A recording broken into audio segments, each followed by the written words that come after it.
Mas, saya benar-benar di posisi trauma dan saya takut uang saya habis.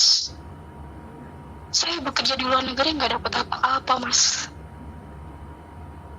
Saya ada kebun sekitar hektaran itu kan, itu pun uangnya hasil dari aku pulang mau finish kontrak itu kan aku bawa uang 30 juta waktu di Singapura, waktu pulang dari Taiwan itu 40 juta.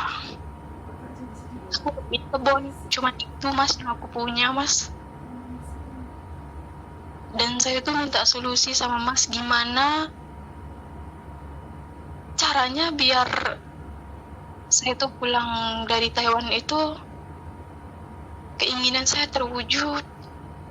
Capek Mas, kerja jadi KW, ngurus orang tua, malam nggak tidur, kadang kerja serba salah di